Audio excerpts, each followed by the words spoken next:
किशोरी जी, जो कि श्रीधाम वृंदावन की प्राण वल्लभा हैं, जिनके चरण कमल की रज के लिए स्वयं ठाकुर जी लालायित रहते हैं, जिनकी चरण रज के लिए साधु संत सिद्ध पुरुष श्री वृंदावन धाम के एक दिव्य दर्शन प्राप्त करने के लिए व्याकुल रहते हैं, ऐसा वृंदावन धाम जिसकी रज रास रासेश्वरी की क्रीड़ा स्थली के रूप में प्रसिद्ध है, ऐसे श्री वृंदावन धाम को मैं नमन करता हूँ। श्री जानकी जी के परम प्रिय शिष्य महावीर, जो राम का नाम स्मरण करते ही या राम का नाम श्रवण करते ही प्रत्यक्ष प्रकट हो जाते हैं, ऐसे श्री हनुमान जी को मैं बारंबार नमस्कार करता हूँ। अपने मानस सद्गुरु गोस्वामी तुलसीदास जी को हृदय से स्मरण करते हुए मैं स्वामी हरिहरानंद सरस्वती धर्म सम्राट श्री करपात्री जी महाराज का ध्यान करता हूँ। तत्पश्चात वर्तमान में गोवर्धन मठपुरी के पीठाधीश्वर शंकराचार्य श्री निश्चलानंद सरस्वती, उनके चरणों में साष्टांग प्रणाम करता हूँ। ये सभी महानुभाव मेरा प्रणाम, मेरा नमस्कार स्वीकार करें, ऐसी ठाकुर जी से प्रार्थना है। मैं आज जिस पुस्तक के विषय में विवेचना करने जा रहा हूँ, जिस पुस्तक के विषय में कुछ बताने जा रहा हूँ, उस ग्रंथ का नाम है काल मीमांसा। और इस ग्रंथ के रचयिता हैं धर्म सम्राट श्री करपात्री जी महाराज। वास्तव में इस ग्रंथ के एकमात्र रचयिता वे नहीं हैं, इसमें शोध और अनुसंधान में अन्य महापुरुषों का भी महती योगदान है, जिसको कि भुलाया नहीं जा सकता। यह ग्रंथ मुझे मेरे अग्रज ने उपहार स्वरूप प्रदान किया था, जिनका कि मैं बहुत आभारी हूँ। और मुझे ऐसा सौभाग्य प्राप्त हुआ कि मैंने इसको पढ़ा और पढ़ कर के जो आह्लादकारी अनुभव हुए हैं वे सभी मैं आज सामने रखने जा रहा हूँ। सबसे पहली बात तो इस ग्रंथ की पृष्ठभूमि की कथा भी अपने आप में कम रुचिकर नहीं है। इस ग्रंथ की पृष्ठभूमि की कथा विक्रम संवत 2033 से प्रारंभ हुई। विक्रम संवत 2033 में प्रयाग में कुंभ का आयोजन था, और उस समय इतिहास की महत्वपूर्ण घटनाओं, उसमें भी यदि हम महाभारत को विशेष स्थान दें तो महाभारत की घटनाओं और उससे संबद्ध अन्य घटनाओं की काल गणना या काल निर्णय के निश्चय पर एक संगोष्ठी का आयोजन हुआ था। और उस संगोष्ठी में अनेक मनीषी, शंकराचार्य और उस समय के जितने भी मूर्धन्य विद्वान और विदुषी थे वे उपस्थित हुए थे, और जिसकी मध्यस्थता स्वयं धर्म सम्राट श्री करपात्री जी महाराज ने की थी। उस संगोष्ठी के बाद ही महाराज जी का ग्रंथ रामायण मीमांसा भी प्रकाशित हुआ था। किंतु उसके बाद जो घटना हुई वह और भी महत्वपूर्ण थी। जो घटनाक्रम हुए वे इस प्रकार थे कि आज जो वर्तमान में जगन्नाथपुरी शंकर पीठ के पीठाधीश्वर हैं हमारे सद्गुरु जगत गुरु देव, उस समय उन्होंने अपने पूज्य गुरुदेव धर्म सम्राट श्री करपात्री जी महाराज के मार्गदर्शन में महाभारत और महाभारत से जुड़ी घटनाओं की ज्योतिषीय तथा अन्य माध्यमों से, अन्य दृष्टिकोणों से शोध किया, अनुसंधान किया और उस श्रम का यह फल हुआ कि 2034 के चातुर्मास में जब गुरुजी अपने पूज्य गुरुदेव के बुलावे पर काशी में पधारे हैं तो उन्होंने अपने द्वारा किए गए अनुसंधान उनके समक्ष प्रस्तुत भी किए हैं।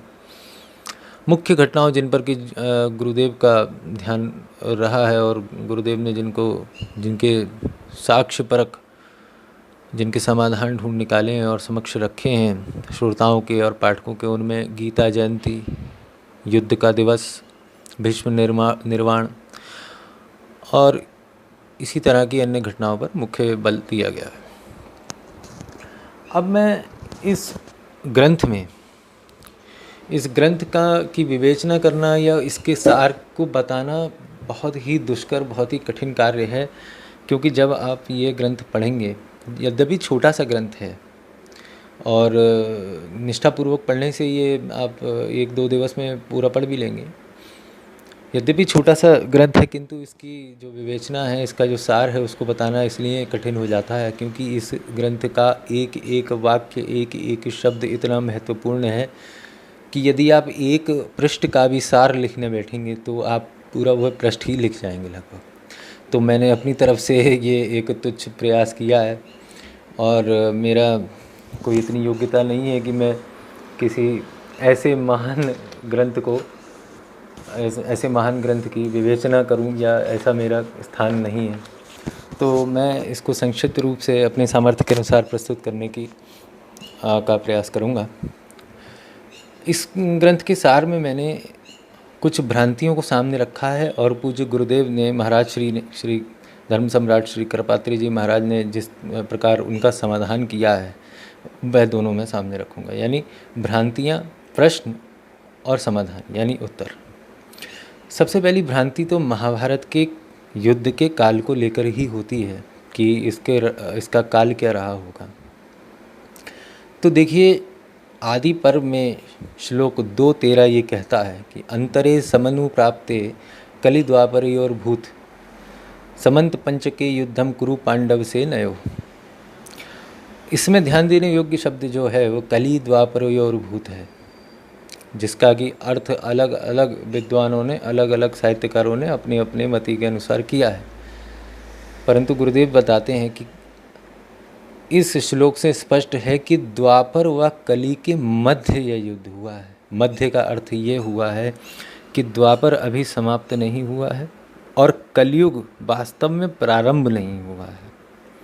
कलयुग द्वार पर है, द्वार खटखटा रहा है, परंतु आया नहीं है।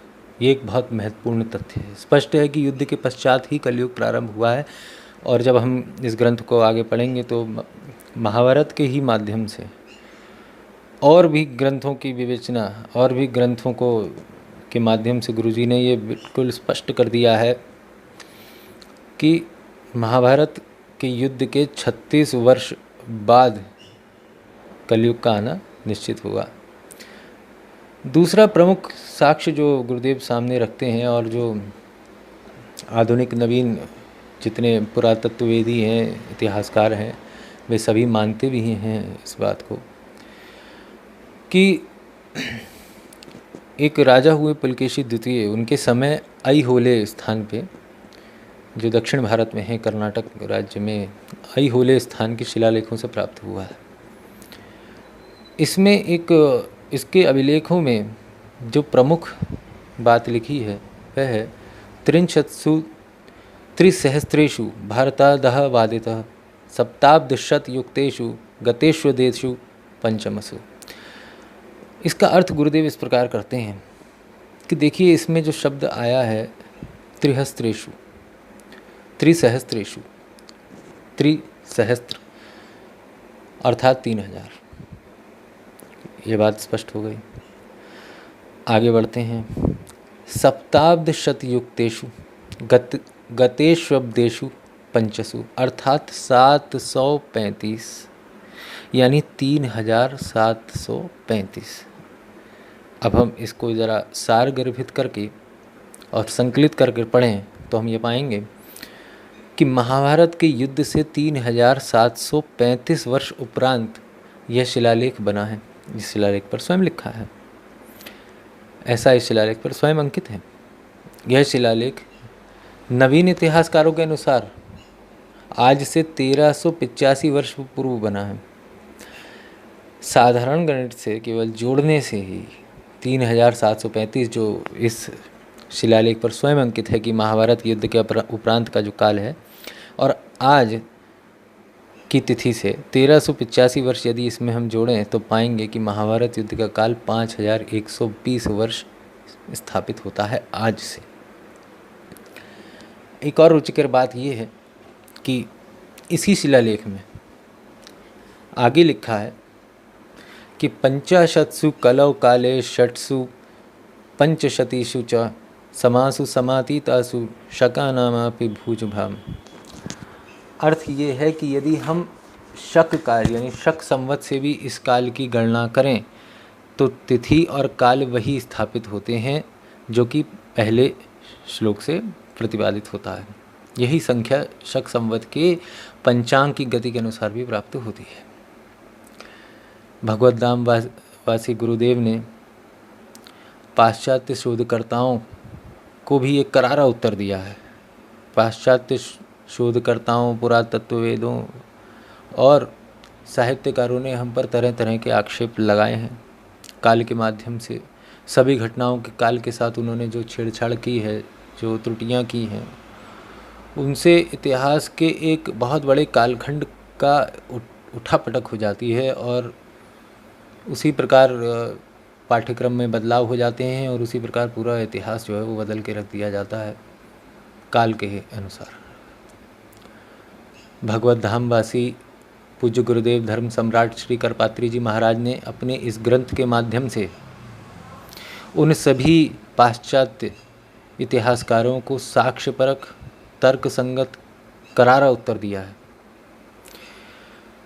इनमें उन सभी इतिहासकारों के संशय, उनके प्रश्न, उनके आक्षेप, उनकी मिथ्या भाषण को शब्दशः गुरुदेव ने इसमें समुचित उत्तर दिया है। जैसे Christian Lassen, Weber, Megasthenes, Ludwig, होजियान, बुलहर, ब्रॉडर आदि इनके मिथ्या अध्ययनों को केवल साक्ष्यपरक प्रत्युत्तर गुरुदेव देने में सक्षम हुए हैं और जिज्ञासुओं हेतु भी तर्कसंगत समाधान इन्होंने प्रदान किया है।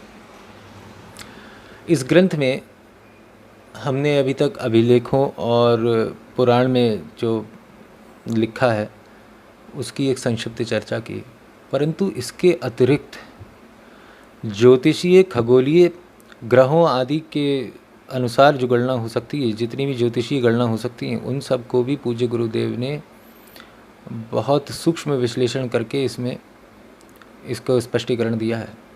उन सभी ज्योतिषीय, खगोलीय गणनाओं के अनुसार भी महाभारत का वही काल स्थापित होता है जो पुलकेशी द्वितीय के अभिलेख से प्राप्त होता है या स्वयं महाभारत पुराण में वेदव्यास जी जो लिखते हैं। उदाहरण स्वरूप मैं बताता हूँ कि बृहत संहिता के अनुसार आसन मधासु मुनय शासति पृथ्वीम युधिष्ठिरे नृपतौ। यानी युधिष्ठिर जब नृप हैं, जब राजा हैं, यानी महाराज युधिष्ठिर के समय, ये बहुत महत्वपूर्ण है, महाराज युधिष्ठिर के समय सप्तऋषि की जो स्थिति थी वह बृहत संहिता में बताई हुई है।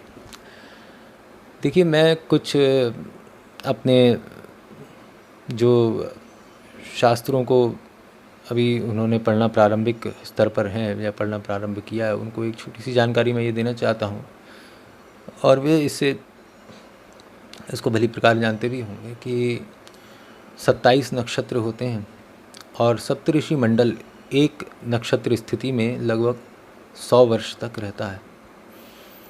यानी एक पूरा चक्र, सप्तऋषि तारामंडल को एक पूरा चक्र करने के लिए 2700 वर्ष का समय लगेगा। अब यहाँ पर साधारण बुद्धि वाली बात ये है कि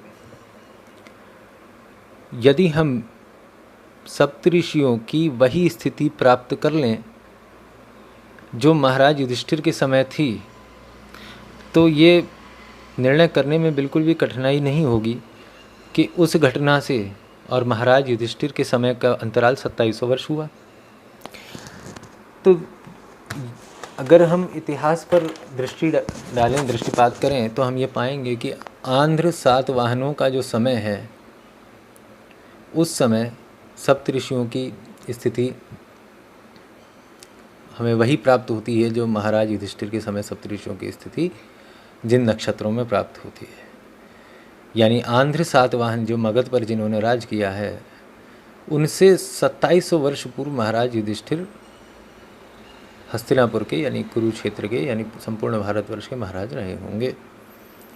और आंध्र सातवाहनों का ये काल 400 या 500 ईसा पूर्व के समय का यदि हम इसको विचार करें तो हम ये पता लगा पाएंगे। तो यदि उससे हम 2700 वर्ष पूर्व जाएं तो भी ये गणना वही प्राप्त होती है जैसे कि अन्य साहित्यिक अभिलेखीय या अन्य साक्ष्यों से हमें प्राप्त होती है। और पूज्य गुरुदेव ने अपने इस ग्रंथ में न केवल महाभारत बल्कि अन्य घटनाओं के भी ठीक ठीक काल निर्णय का निश्चय किया है, जैसे कि गीता उपदेश, भीष्म की शरशैया, दुर्योधन भीम का युद्ध। मैं आपको इतना विश्वास दिला रहा हूँ कि जब आप ये ग्रंथ पढ़ेंगे तो इन घटनाओं का इतना सूक्ष्म विश्लेषण हुआ है कि तिथि तक गुरुदेव ने इसकी विवेचना की है, उसकी ठीक ठीक तिथि और उसका ठीक ठीक समय, यानी सूर्य की उस समय स्थिति, दिन का कौन सा प्रहर है, क्या है, यह सब इसमें इस ग्रंथ के माध्यम से निश्चित हो जाती है। एक अन्य प्रसंग मैं बताना चाहता हूँ, वह ये है कि बहुत से इतिहासकारों ने, और इस पर काफ़ी विवाद भी होता है, वह ये है कि जब दुर्योधन और भीम का गदा युद्ध होता है तो उस समय बलराम जी, बलभद्र जी, जैसा कि आप सभी को पता है कि वे इससे प्रसन्न नहीं थे कि जब भीमसेन दुर्योधन की जंघा पर प्रहार करते हैं, उनकी जंघा को तोड़ देते हैं। और प्रसन्न न होने के कारण वह अपना ये रोष, अपना ये क्षोभ व्यक्त भी कर देते हैं। तो उनके शंका समाधान के लिए स्वयं भगवान ठाकुर जी ये कहते हैं कि दो कारणों से ये उचित है, दो कारणों से ये न्याय संगत है जो भी भीम ने किया। पहला कि कलयुग आ रहा है, और दूसरा कि पांडवों की ऐसी शपथ थी, ऐसी प्रतिज्ञा थी।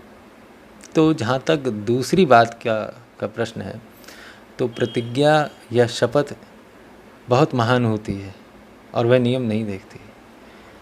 और जहाँ तक पांडवों की बात है, तो जो अधर्म, जो अनीति, जो दुराचार दुर्योधन ने किया था, इस प्रकार की प्रतिज्ञा को तो स्वयं वेद, स्वयं शास्त्र भी समर्थन देते हैं, तो नियम उसके सामने कुछ नहीं होते।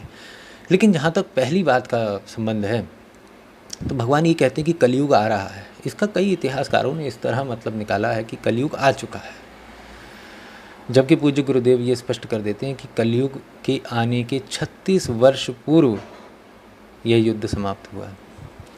ये एक अन्य प्रसंग था। इस तरह के इस ग्रंथ में असंख्य प्रसंग हैं। और मित्रों, मैं एक बात ये बताना चाहता हूँ कि ऐसा कोई पृष्ठ ही नहीं है जो प्रसंगों से, जो जानकारियों से, जो ज्ञान से परिपूर्ण ना हो। ये छोटा सा ग्रंथ भले ही है, लेकिन अगर पूज्य गुरुदेव चाहते तो इस ग्रंथ को बहुत बृहदाकार बना सकते थे, लेकिन उन्होंने अपनी बात को बहुत संक्षिप्त में कहा है, बहुत संक्षिप्त में।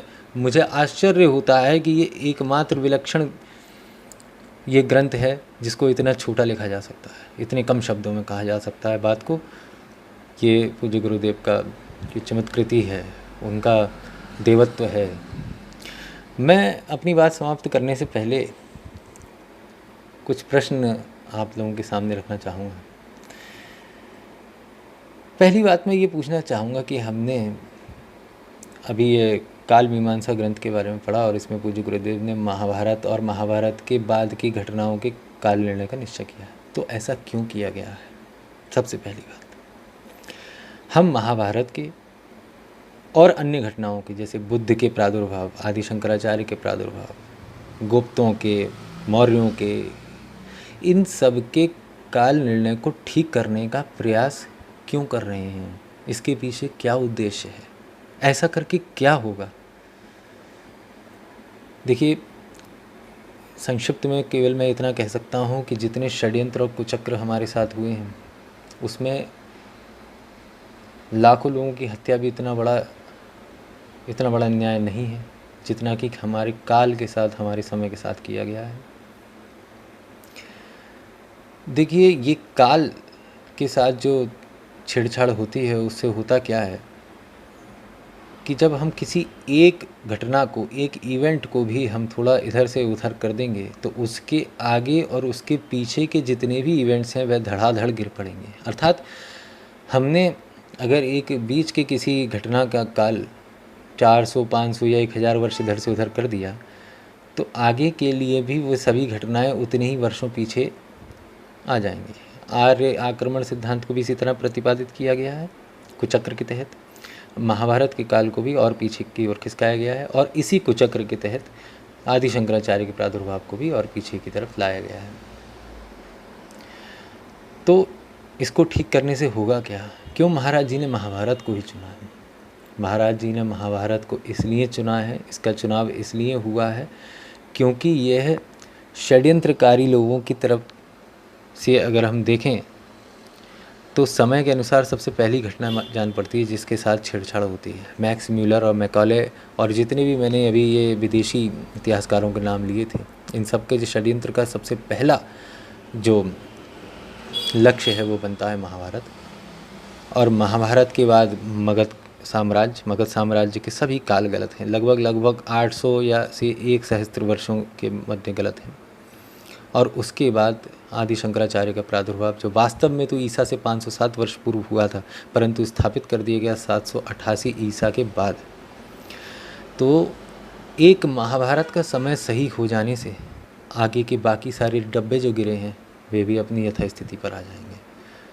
हम महाभारत के समय को ही नहीं, यदि आदि शंकराचार्य के प्रादुर्भाव के समय को ले लें या कोई अन्य घटना भी ले लें और उसके कालक्रम को, उसके समय को यदि हम साक्ष्यपरक रूप से सत्य स्पष्ट कर दें तो बाकी आगे की और पीछे की सभी घटनाएं भी अपनी यथास्थिति में आ जाएंगी। अब मैं अपनी बात को विराम देने से पहले एक अंतिम बात कहता हूँ। पूज्य गुरुदेव ने भी अपने इस ग्रंथ में ये बात लिखी है कि वर्तमान सृष्टि का काल प्रारंभ क्या है, इसे हमें जानना चाहिए, काल की जानकारी होनी चाहिए। इस समय हम वर्तमान ब्रह्मा के 51वें वर्ष के प्रथम श्वेतवाराह कल्प के 7वें मनवंतर यानी वैवस्वत मनवंतर के 28वें चतुर्युग में हैं और 28वें चतुर्युग के भी कलयुग में हैं। एक संपूर्ण चतुर्युग में 43,20,000 वर्ष होते हैं। एक मनवंतर में 71 चतुर्युगियाँ होती हैं। ऐसे 14 मनवंतर होते हैं। तो 1 अरब से भी ऊपर का समय आ जाता है वर्तमान सृष्टि का निर्माण हुए। और इस बात को भगवान भगवत गीता में स्वयं अपने भक्त अर्जुन से कहते हैं कि ऐसा कोई समय ही नहीं था जब मैं नहीं था या तू नहीं था। अंतर केवल इतना है कि तुझे इस बात का ज्ञान नहीं है, तेरा ज्ञान ढका हुआ है अज्ञान से कि तू कभी नहीं था। सत्य यही है कि जीव ब्रह्म और माया प्रारंभ से थे, बस अज्ञान के कारण तुझको ये पता नहीं है और मुझको ये पता है क्योंकि मैं संपूर्ण ज्ञान हूँ। तो ये बात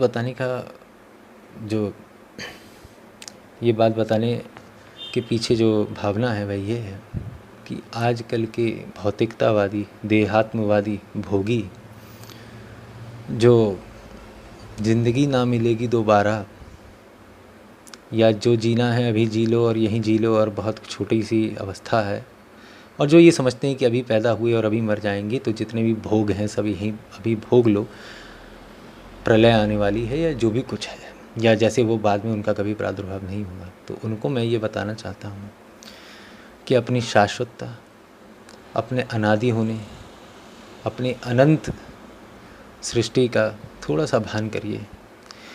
और जिन भोगों में आपने अपने आप को रत कर रखा है, जिनमें कोई मर्यादाएं, कोई सीमाएं ही नहीं छोड़ी हैं भोग की, ना अपने परिवार की किसी आयु अवस्था का भान रह गया है, और भोगों में रत रहने की कोई समय सीमा ही निर्धारित नहीं है। इतने भोगों को भोग कर आपको फिर यही भोग भोगने पड़ेंगे, और बहुत बुरे। अभी तो मनुष्य जन्म मिला है तो कोई सत्कर्म किए हैं उस विषय से। अगर इसमें भी पशुओं की भांति ही मलमूत्र के स्थानों में असुख और आनंद ढूंढोगे तो अगले कई जन्मों तक बस यही करते रहोगे। ईश्वर को प्राप्त करने के जो आपके ढोंग और प्रपंच हैं, वे सब, उन सब का अंत किसी नाली में या किसी और भी दूषित स्थान पर होगा।